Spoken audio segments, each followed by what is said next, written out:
Hi, this is Shane with The Rational Trader. Today we're going to go over the roadmap I published, I think it was last week, and then we're going to do a tutorial for the automated adding, which is releasing this weekend. That adding includes, that automated adding includes a new DLL, which will happen transparently to you. There's also new chart books and spreadsheets, which you would need to download to take advantage of this functionality. You don't have to do it, so if you don't want to, this is not one of those cases where you have to take an action. You don't. Everything that you currently have will keep working.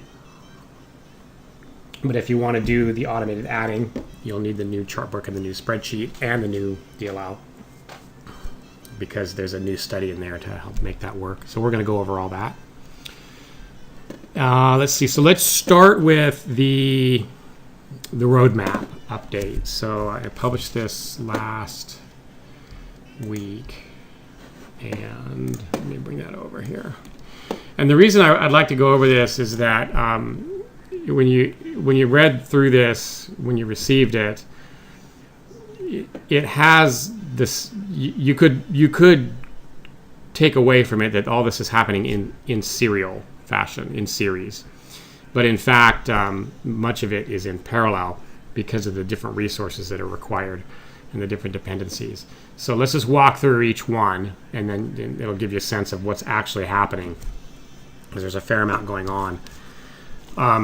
So then I'll update this as we talk here. So the user-defined strategies and the wave-based intelligent chop is done. I still owe this, so let's bold this, because there's a couple of you have asked for this, and I just haven't quite got to it yet. The automated adding we're talking about today. So this is going to switch to release. This is not in final testing anymore. Okay. So this will be released by the time we're done here. Now we'll basically spend the next week dealing with questions and any issues that pop up, because it's in wider use. Okay, but as soon as that's done, I'm starting this. Okay, so automated scale out. All right, so that's going to be in process. All right, so let's make this kind of blue color in process. Okay. Once I have that, right, then I can do 5 and 6. Okay, so these are linked. 4, 5, and 6 are in series. All right, but 7 is already done, actually. So 7 is set up the high-paid data feed and start building models in parallel. So that's actually done. I did that yesterday or the day before, and the model's building right now, actually. Okay.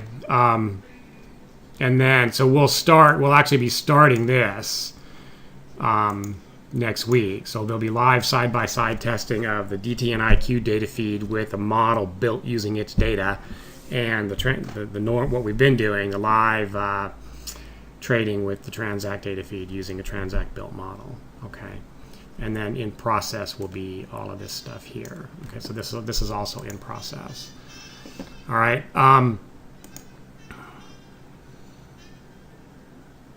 It's interesting, by the way, the model is seeing how that model builds using the DTN feed data versus the Transact data.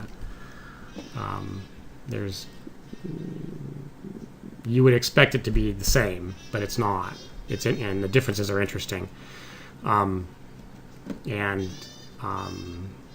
like what I see. So we'll see how it works in real testing. Create remote server with an installed ML system that users connect to get the ML predictions. So the idea here is that if we have a higher quality data feed, rather than have you install everything on your system and manage all that complexity, that gets done elsewhere, and all you do is plug in a custom study that connects to that server and gets predictions. Okay, we've actually already started these discussions. All right, so what did that do? In discussion with programmer. So we're just kind of working out the technical requirements, and it's really actually the technical perspective is not. It's relatively simple, actually, technically. The larger questions are, well, exactly what is it doing and how does it do it, and real time. Providing that in real time is not that challenge. Again, it's not that difficult technically, but how do you do things like replays? So those kinds of questions have to get worked out. So that's in process already. And then the rest of this is still in the planned or tentative stage. Okay, so there's actually 1, 2, 3 things happening in parallel here that you may not have realized. All right, so that's where we stand here. Let me save that. All right, so now on the automated adding, this is basically a tutorial now for automated adding. There's a chart book and a spreadsheet for it, and we're going to do this first just from the user perspective. If you're a user and you want to use this, what do you do? How does it work?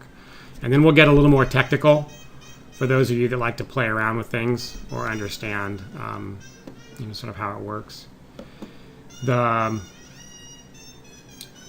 So from a usage perspective, we've got to flip out to the spreadsheet, okay?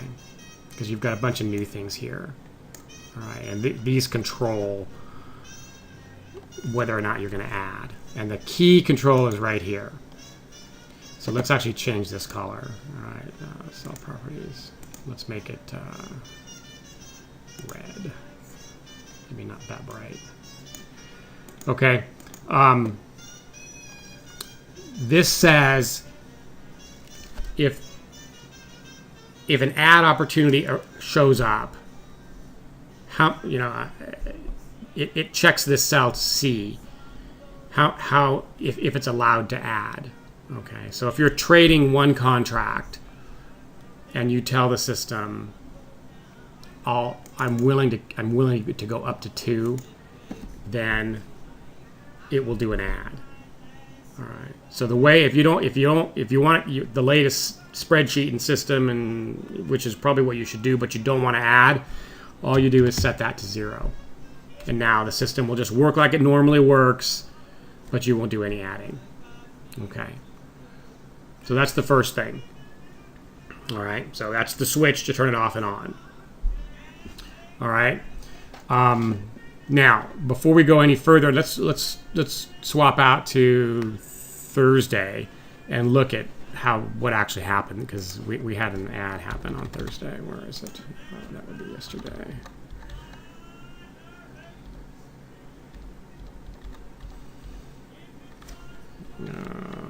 Here. All right. So the system did an initial position right here on a 141 break. Okay, so I'm breaking through that level. This is just standard behavior. I broke through. We check for the prediction. Predictions get long. System got long. Okay. The system added right there. Okay. And when it adds, it moves the stop to break even plus 1 tick. All right. So in that case, that's something like right there.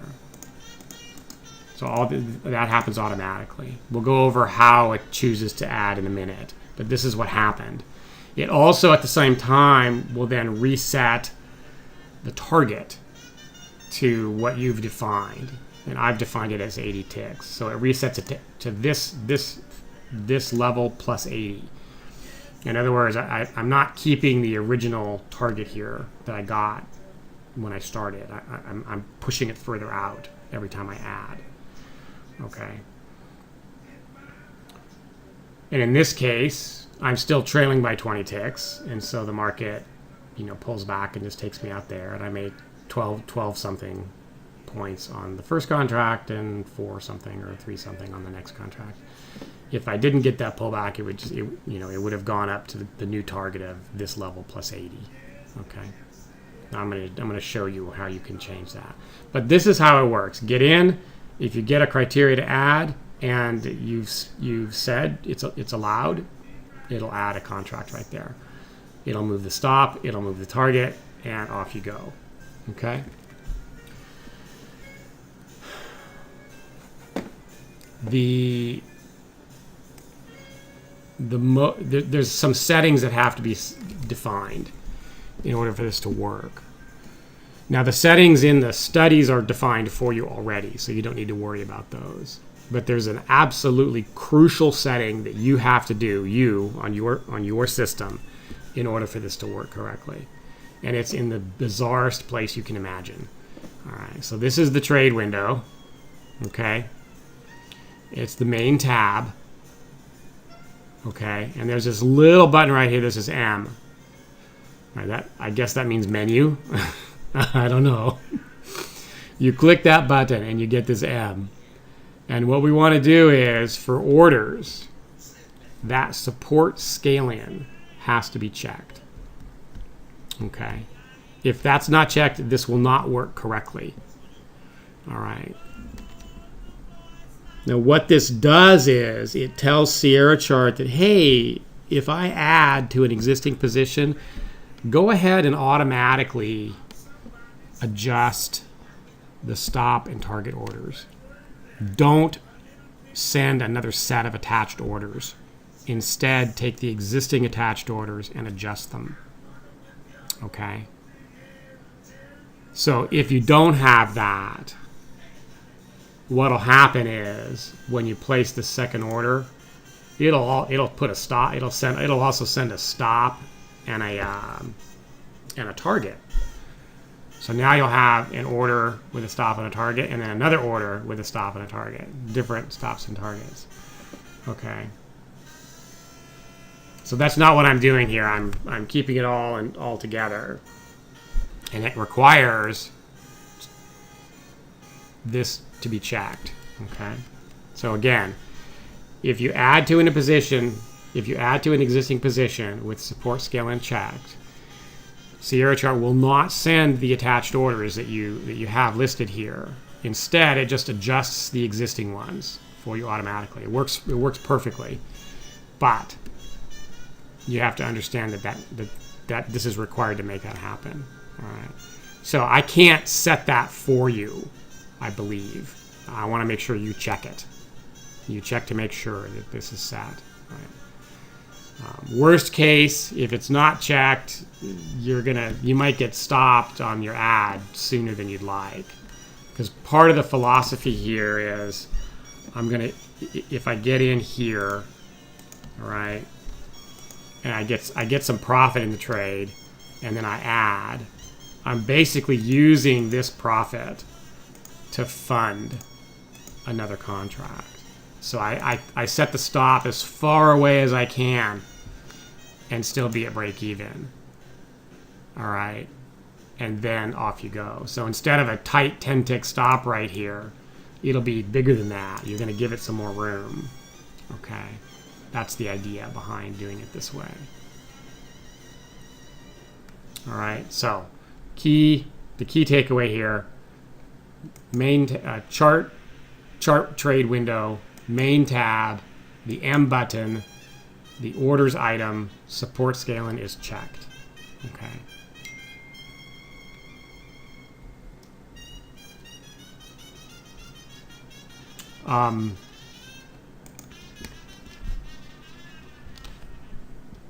And I'm going to pause for just a second here, guys. Recording.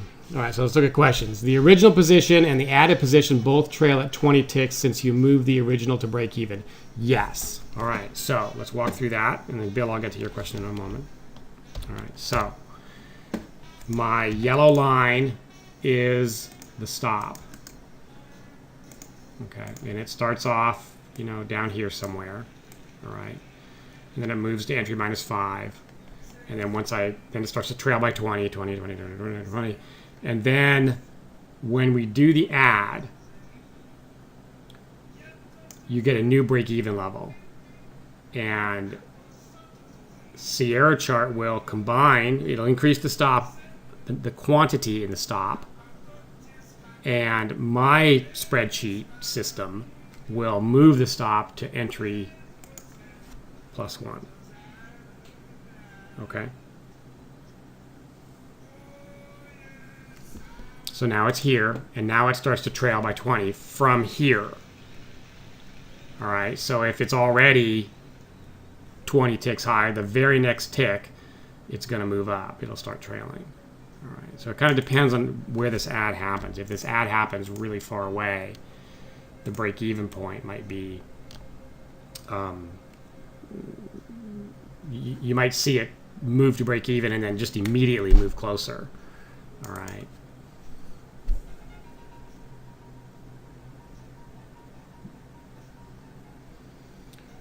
Is it possible to keep the original entry stop as is if you do not want it to be affected by the add by just changing the support scaling? You got to be careful now, Bill, because if you turn off support scaling, the system's going to send attached orders when you place that order. Okay.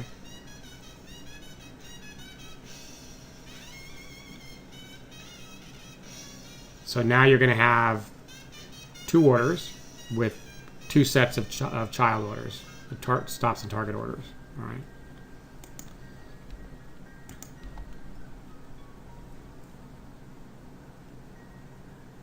All right. So again, the key takeaway: make sure that you've got this set, or things aren't going to work correctly. The other thing is this is a new, and it's somewhat complex, and so make sure you're running this in simulation and replay before you start committing live money to it. All right. So now let's go to the spreadsheet here. So when an add opportunity comes up, am I at my limit or not? If it says 0, the maximum contract is 0, it's not going to do anything. If it's 1, it's still not going to do anything because I'm already carrying 1 contract. We're assuming here that I'm trading 1 contract. All right. If I have it set to 2, then it goes, okay, well, basically it's just comparing what's my position quantity. If my position quantity is 1, then okay, I can add, and it'll place the order. Okay. It'll keep going though. You don't have to stop. You could put any number you want here.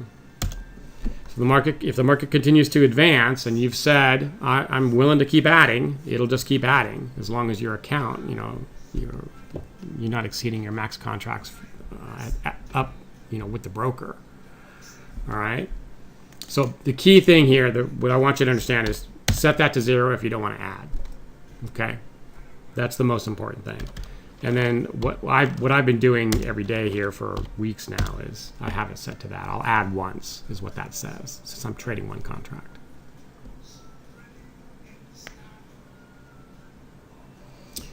Point of clarification: was the first order entry on the red or green candle?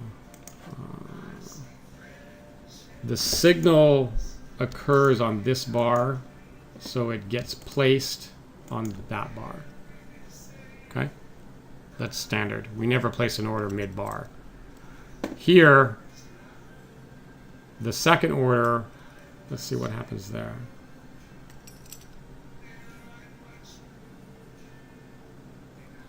As soon as the bar closes, it places the order at the market. So you're actually placing the order.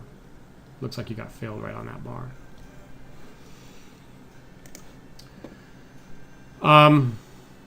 The next key thing to control is this here, minimum add distance. All right, so this is, well, how far away, this is my entry right here. How far away do I have to be? How much profit do I have to have in the trade before I can do an add? And this is it's very key number here. All right. It's defaults to 30. Okay. You have to have at least 30 ticks in profit. So if we measure this here, you'll see that this is more. In fact, it's exactly 30. Okay. If it was 29, it wouldn't add. Like if there was an add opportunity earlier, say like right on this bar, that's only 29 ticks, so it's not going to do it. You have to have at least 30. The reason is the earlier philosophy. You need profit in the trade to fund the add, and you want to move your stop to break even, and there has to be enough space between break even and the current price in order for this to work. So 30 means the worst case is break even is going to be 15 ticks away from price, which is more than the normal 10, right? So you're going to get a little bit extra room.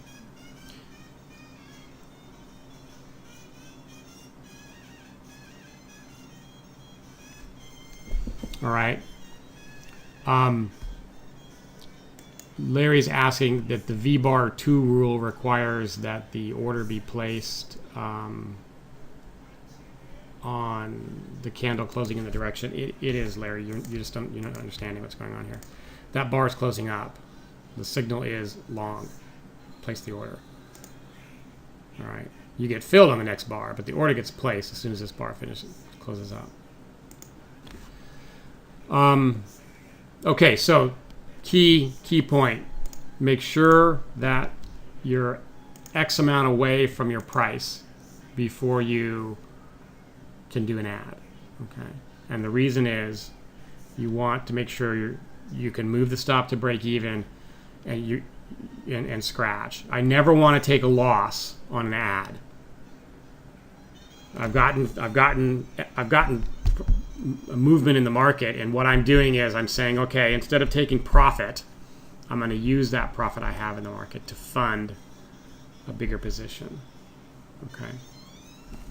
So my recommendation is, my suggestion is that 30 is a minimum value here. All right, because your break even is going to be half this. Your stop will now be, worst case, 15 ticks away from price. All right. So if it happens that the entry is 40 ticks away, well, then break even will be half of that, 20 ticks away. All right, and then you'll start trailing by 20.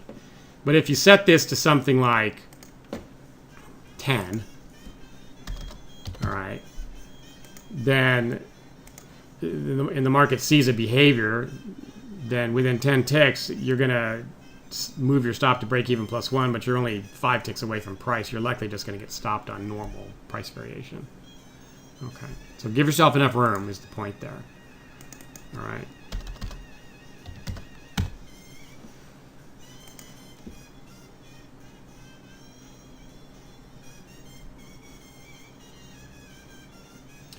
So if your original position and the ad are both taken out by the trailing stop, would they both be taken out 20 ticks apart? No. All right, so let's look at this one. Let's look at this exact case, Randy. So this happened on Thursday. I entered here, and I entered here. Okay, the stop starts trailing by 20, and they both exit right there. That's 20 ticks off of there. All right, Alt 2. Okay. So I end up making, this amount to here on the original, this amount to here on the ad. Okay. That's what support scaling does. Is it moves it puts the stops all together, it puts the targets all together, and then now the normal trailing occurs against those combined stops.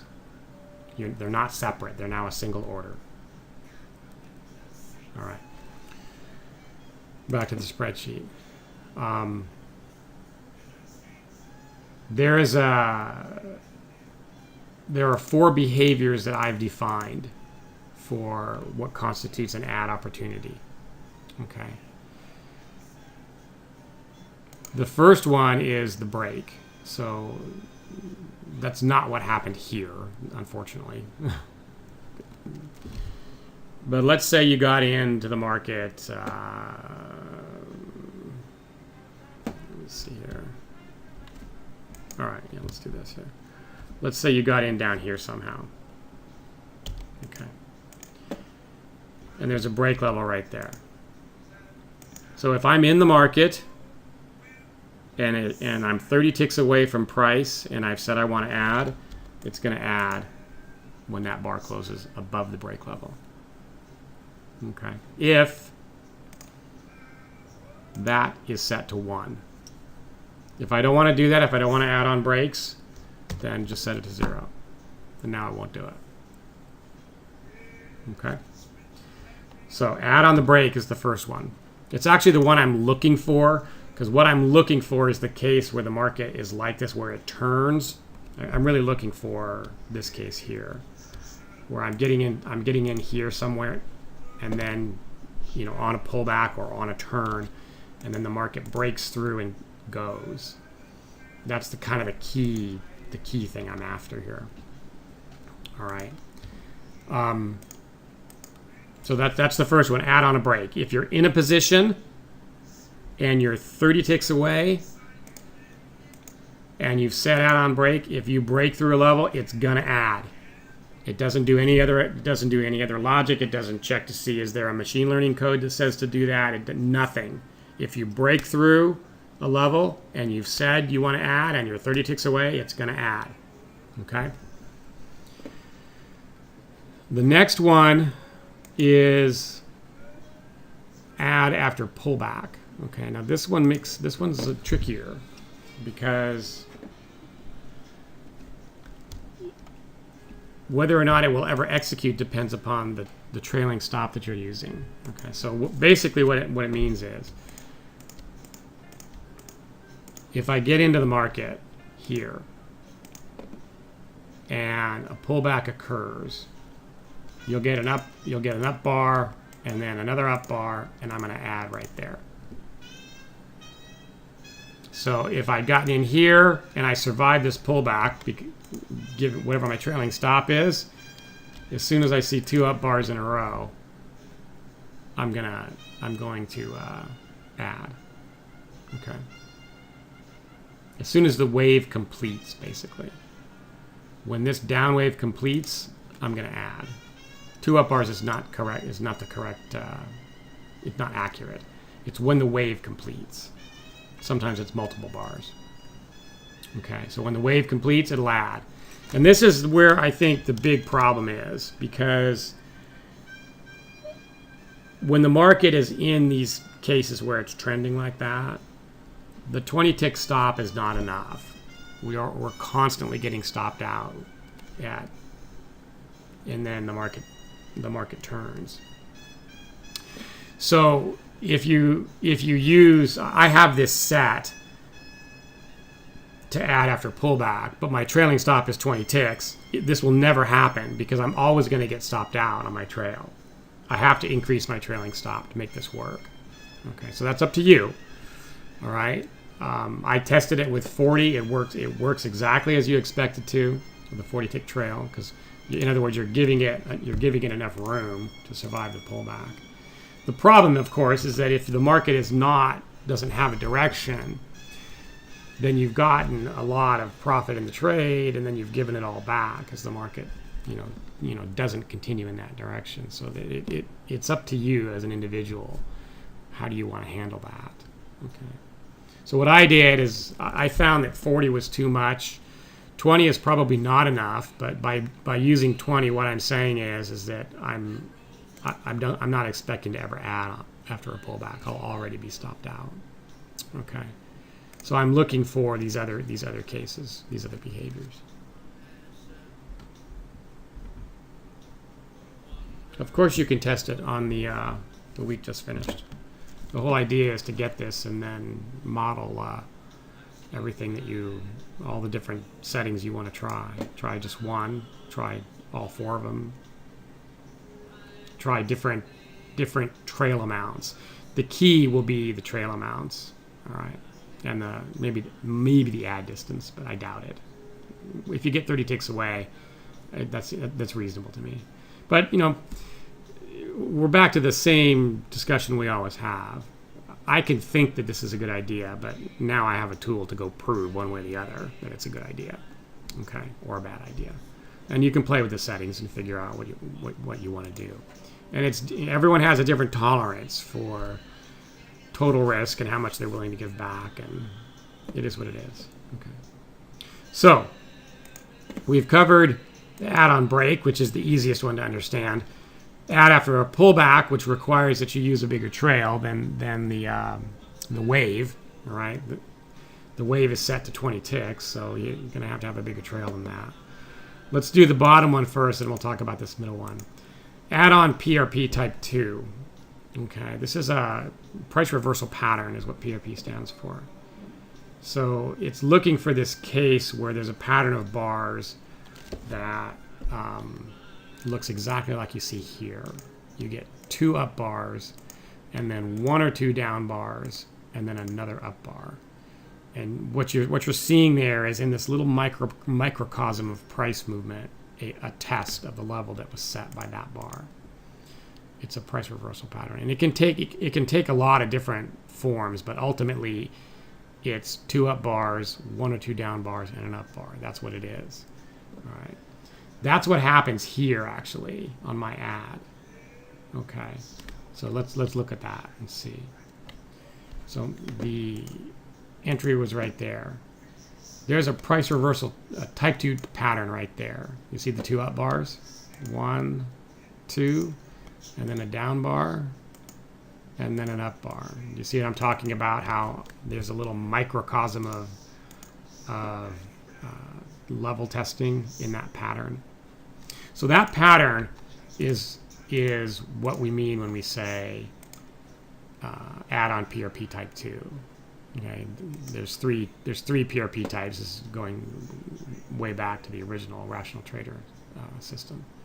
All right, so on a type 2 pattern, if I'm 30 ticks away, it'll do the add. That's exactly what happened here. Okay.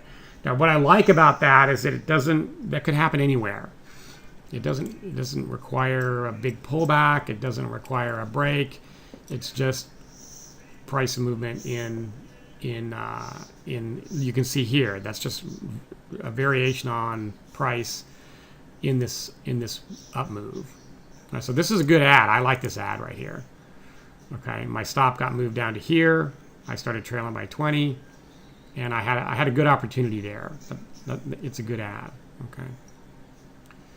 So this is it, but one of the challenges is when you're using the system is that you go, well, why did it add there? And it can be I don't have a way to tell you. Oh yeah, I don't have a way to flag it. You added because of a break. You added because of a price reversal pattern. You added because of a pullback. You just have to figure it out. Okay.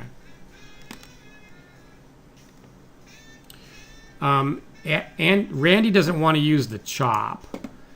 And Randy, I'm going to have to figure out how you set these chop filters to never, so it doesn't execute. I don't know how to do it just yet. So you're going to have to be just a hint more patient. Okay. So we're going to come back to that because I got to talk about this here because I changed the chop filter in this spreadsheet.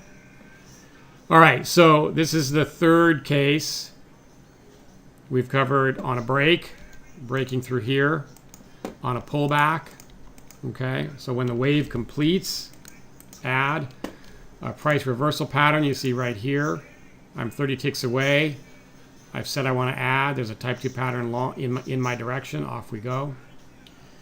The fourth one is harder to see visually because I've got it turned off. But the fourth one's called a runaway. And what we see happen is we'll see, in fact, let's use this case here. We'll see the market, we got in on the break here. And then we'll see it just blast off. Okay, there's no other, it just takes off. But I have a part of the machine learning system is calculating the speed of these bars relative to the speed of the wave. Okay, and so if the bar is drawing faster than, if the average of the bar is drawing faster than the average of the wave, I flag that. And if I get 3 in a row, that's called a runaway. So you can see that value if you go into the predict study. Okay, at the very, very bottom of the predict study, the very last subgraph is something called speed 1H. So you could set that to like value on high. It's going to be 1 or 0. Okay. And now what it will do is, if you can see here that it's printing a 1 or blank. So blank is it's 0. So the add on runaway is that you see 3 in a row, just like you see right there. 3 in a row, do an add. Okay. So I'm in a position, I'm 30 ticks away, and I see 3 in a row where the speed is increasing. Okay. In this case, it didn't do the runaway because there is 3 in a row there. Do you see that? There's 1, 2, 3. It didn't do it because this bar closed below 30 ticks, and so I actually got the add on the type 2 pattern long. Okay. But what we're looking for is there's a very specific case where the market breaks out and then it just blasts, right? And so we'll get in on that break, or we'll have gotten in earlier and the break will be too close. We're still within 30 ticks, and then the market just takes off, and that's what the runaway is. So some people really like that. Other people are scared by that one. So that, you can just turn that sucker off if you want. Just set that to 0. Okay.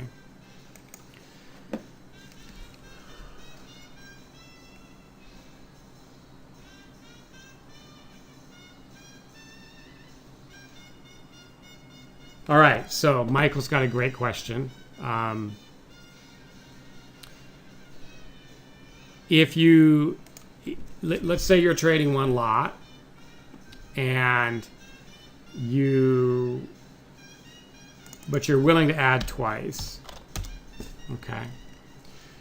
When will you do that second add is the question. How far does the market have to move to do the second add? It has to move 30 more ticks from the last fill. Okay. So here I entered. Okay. I went at least 30 ticks and I added again here. And I added here for the first time. In order for me to add again, I have to go 30 ticks from here, from the last place I added. Okay.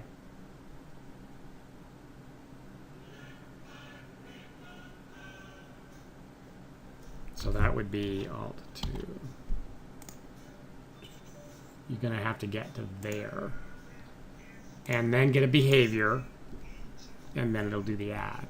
Okay.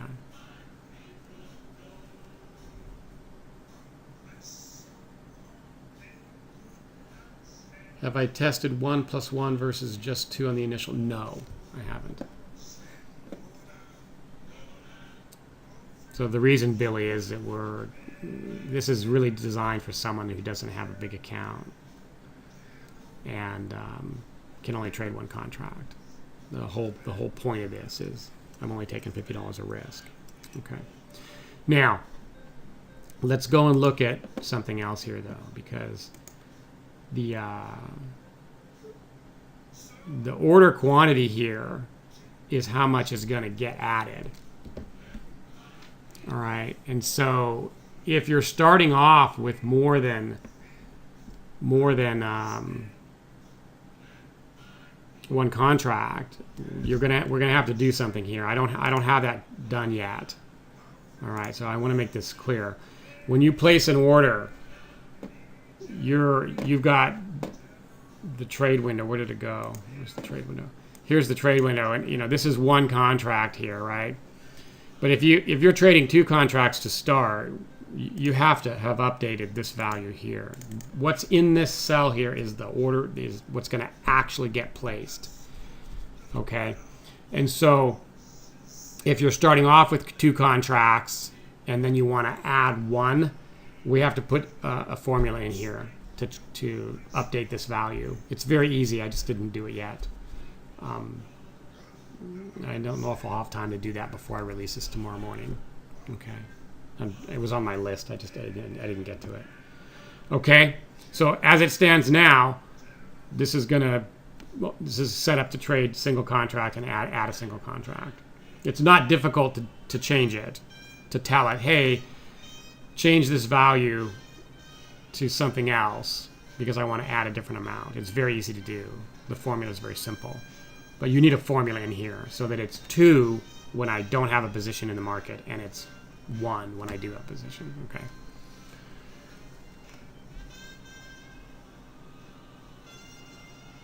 I'm just looking at questions. I think I got them all. All right.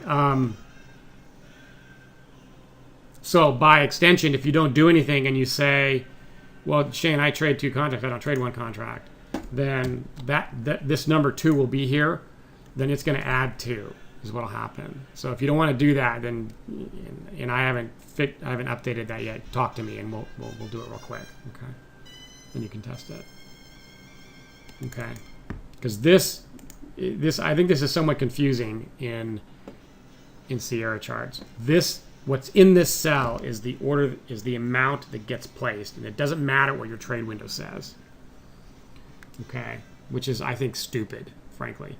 They need to match, or there needs to be an error, something so that you know that it's out of sync. All right. In any case, there's a version of the spreadsheet where I do have that done because I tested it, but it's not here now, so we'll have to add that. Okay, a couple other things. The chop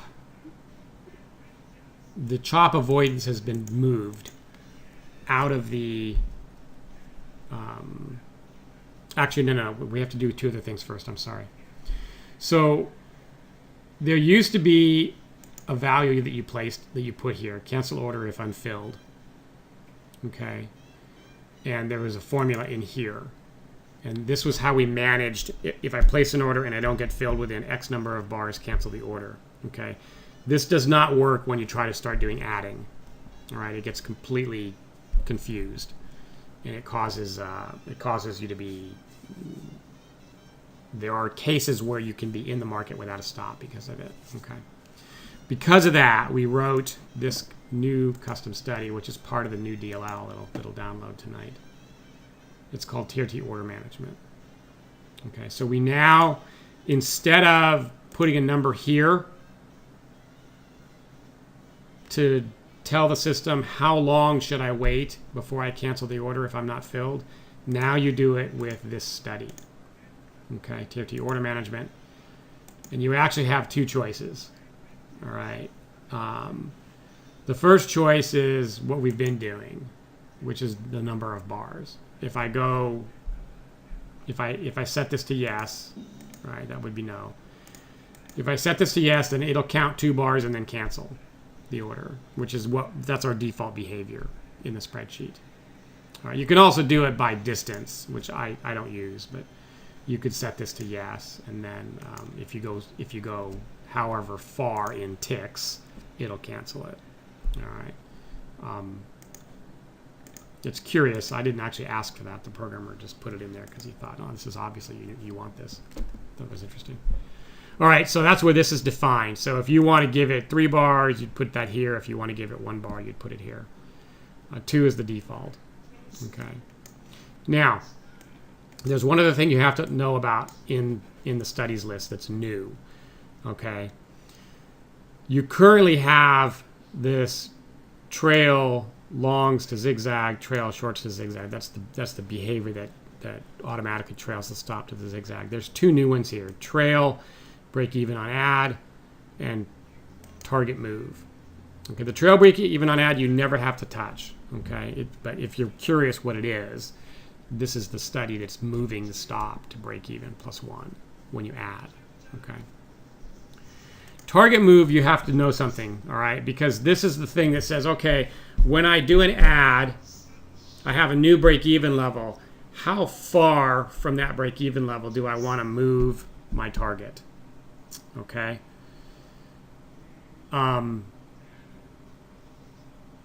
If you don't do any, if we don't have this, it'll just keep the original 80 tick target from the original order. Okay.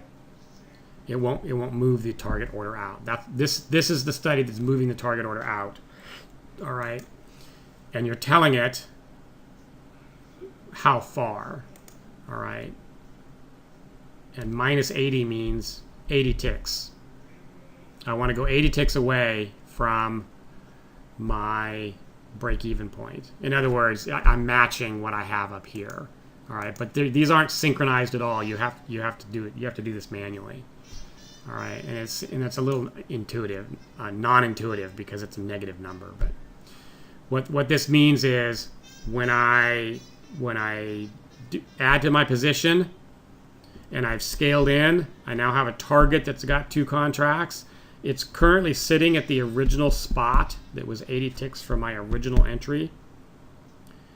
This study says move that target to the new break-even plus 80 ticks. That's what this says.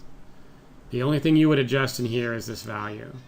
If you don't want to trade 80 ticks, it should match whatever you're using in your trade window. Basically, if you're following the philosophy of continue to push the target out every time I add. Okay. If you don't want to do that, you just set that value to 0 or delete the study, and it'll just keep your original target. All right. I would recommend that you use this, play with this to understand how it works and see the differences. Right. The idea is we want as long as the market's moving, we want to stay in that movement, and to do that, you got to keep moving your target out. Okay. All right. So those are the new studies. This comes from the DLL order management. So that should upload tonight. You won't see that until that the DLL gets uploaded. The new DLL. These two are new to the ad system. Break even on ad. Don't worry about it. You don't have to change anything. Target move. If you're not targeting 80 ticks, you're going to want to change this number and just make it match whatever target you use. Okay, and it is a negative number. Okay. All right. So that's the cancel order. It's been changed to a custom study, and how the target gets moved. The chop filter. I released chop avoidance last week only because I wasn't sure if I could solve this. We had a bug in this order management study, and I wasn't sure if we could solve it that week or if it's going to be a month. It was one of those kinds where you just can't figure out what's wrong. And then we nailed it Monday night, so I got to burn it in all week so I can release now. As a result, you're currently using a chop avoidance method that is implemented in the spreadsheet. Okay, and I don't like that because the spreadsheet only goes back 500 or 1,000 bars. So what I've done is I've taken that chop avoidance and I've moved it into a color bar by alert condition. Okay, and so I left this here so you can see that if you're used to coming here to mucking with your chop filters settings, it's not here anymore. Okay, instead it's in these two studies. All right, so chop long and chop short. Okay, and the positioning is important. They're sitting between the machine learning custom study and the auto trader. Okay. The only thing that you'd have to worry about here is in the alert. If you go back to the chop avoidance tutorial, we talked about the different values that we use to define what represents a level that's important, and then how big a range, and those numbers are listed here. 10 and 10. This is the number of ticks between points that represent the edge of a range, and then 40 is the size of that range. Okay, so if you wanted to change that, this is where you would do it. Okay, you'd have to go in here and manually change it. Okay, so it's here. And you have to do it twice, once for the longs and once for the shorts. Okay. So, Randy, getting back to your question, if you don't want to use chop avoidance, I got to figure something out for you. Okay. I'm not sure what the best answer is yet, but I need to get this out and published in use, and then we'll figure out how to address your need. Okay. So this is where the chop is now, and the way the system works is all sort of keyed off of these buy and sell entry cells. Now, you don't need to know this to use the system. I've given you all the information you need to use it. If you just use these values here, set my contracts to 2. If I'm trading one contract, I'm going to add once, but only if I've gone 30 ticks, and I'll take any behavior that I see. Okay, that's what the default is. That's what's currently set up here. Okay, this is really all you need to know. Okay, now for those of you that are a little more technical and might want to understand, what it's doing and how it's doing it, and if you wanted to tweak it or change it, the buy entry and sell entry cells are where the magic happens. Okay, and so this cell has gotten rather complex. All right, and the top portion is doing just the initial entry, and the bottom portion is doing the ads. Okay, so the top portion is, hey, if I meet all my other criteria, if my code's in the list and I'm not in a position and I don't have a position working, place an order. Okay, that's what that says. This here says, okay, well, if I have a position, then I've got to meet one of these criteria, all right? And so each of these OR lines is lining up with each of these different behaviors. Okay. So if you're curious about how it's doing it or you wanted to play with it, this is where you would go. Okay. As a user, you don't need to know this, and your eyes are probably crossing just looking at it, so don't worry about it. Okay, but I'll end up getting questions from the techies, and let's just answer it now. All right. So there's one for buy, of course, and there's one for sell. Okay. That's to a non-techie, that's very complex. To a technical person, as soon as you understand how it's organized, it makes perfect sense. Okay.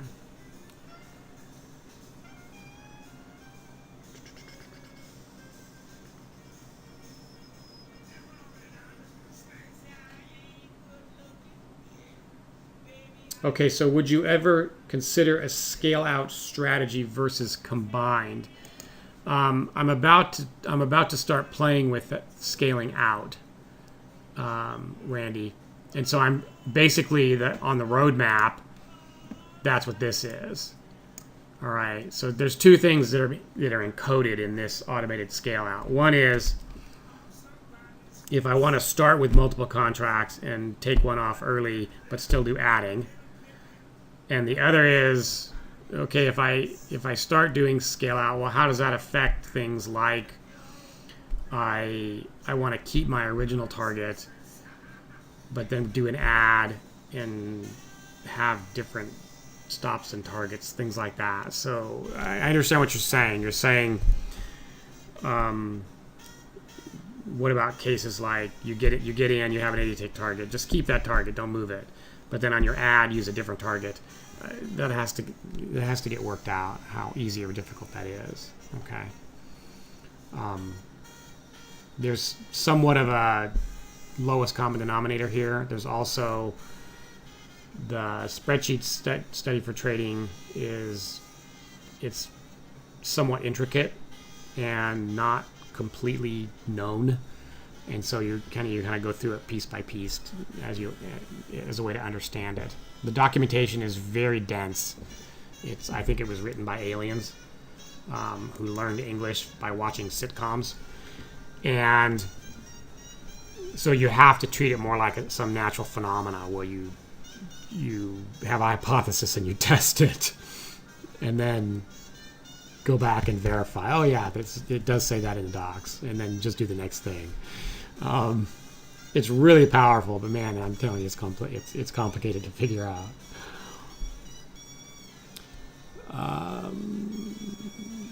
I'm not sure what you're talking about, Russ, there. And I think Larry is asking about moving. It doesn't quite make sense. I think what you're saying, Larry, is can I change my target move to something less than the target that's up here? And I don't know why you'd want to do that. You're now sort of violating the philosophy that you're embracing. What will happen is, if you, it's going to move the target to break even plus this number, and if that's already passed, it's going to just exit. All right, so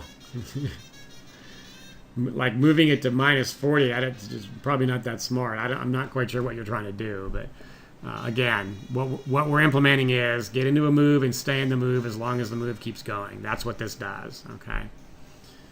All right, so you could start goofing with it yourself and seeing sort of how it works for you, and as we come up with other ideas that make sense across the general population, I'll consider implementing those if they're possible.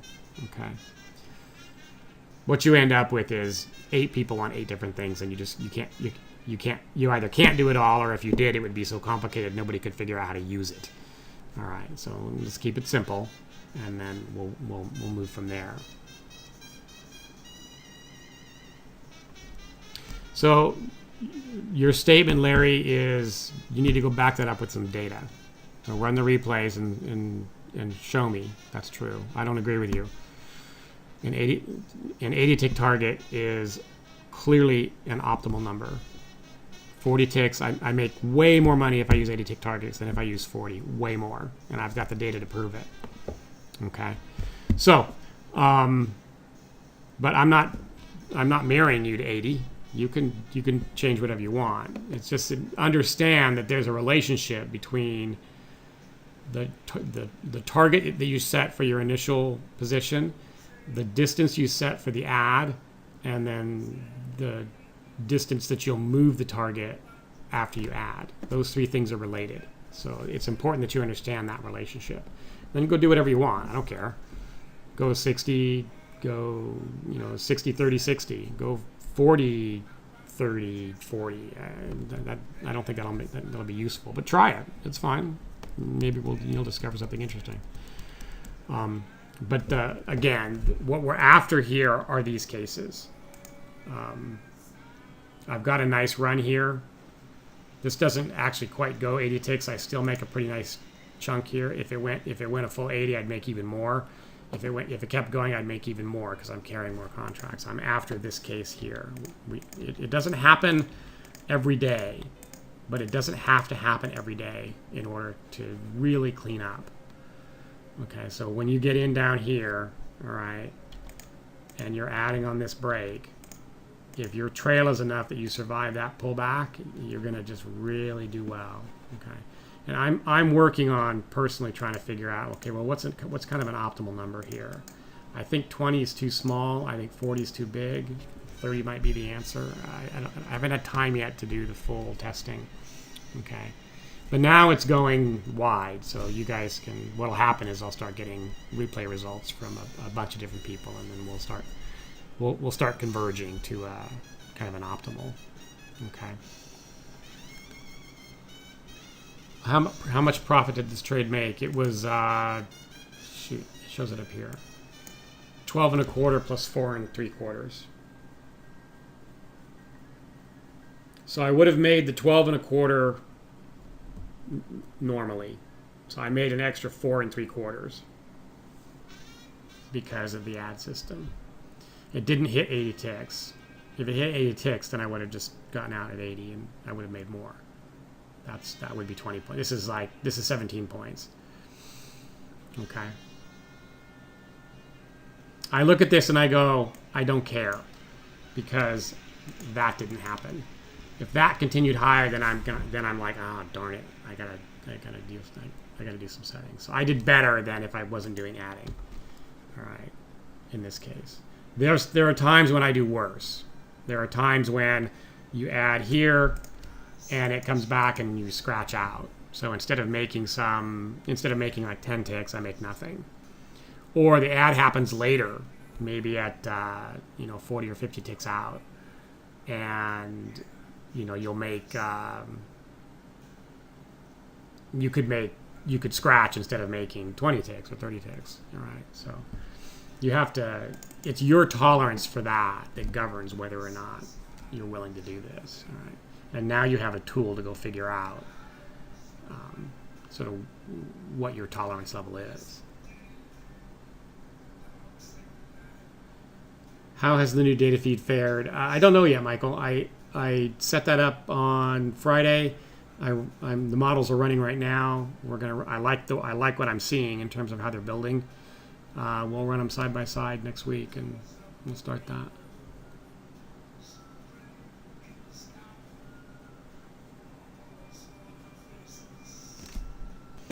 So let's make sure that this is clear.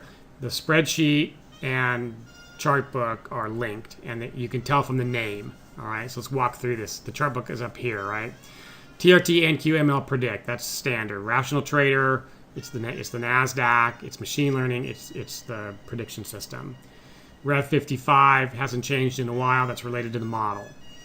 WDCA is wave delta chop avoidance. That means it's got the chop avoidance in it. All right, and then auto add. Okay, my time zone and a date code. The spreadsheet is named the same way. It has the date code at the front though. SS is spreadsheet. 0618 is the date code. VBAR2 is the verification method that we're using. And then WDCA auto add. This is the key pieces to help you understand that, okay, this is chop avoidance and it's auto add. XX means it can be any symbol, all right? It's not tied to a symbol. And then TRT ML predict. So what you want to do is change the spreadsheet. If you're going to use this for more than one symbol, change the spreadsheet. Copy the spreadsheet file and change it to NQ. This XX here to NQ, and to ES or whatever else it is. Otherwise, they're going to step on each other when they save. Okay. So sometimes some of you will call me and you'll say, hey, my H column's disappeared. Usually it's because you've used the same spreadsheet file on two separate symbols and they've stepped on each other when they've saved. All right.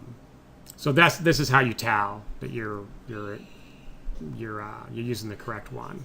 Okay, they're bundled together. One other thing, this is Pacific time zone, so you got to make the adjustments for your time zone. Okay, I can't support the zillion time zones out there. All right, so that means the in the studies for when you're going to trade, that's got to change. In the spreadsheet for when you're gonna flatten, if you're still in a position, that's got to be adjusted for your time zone. Okay.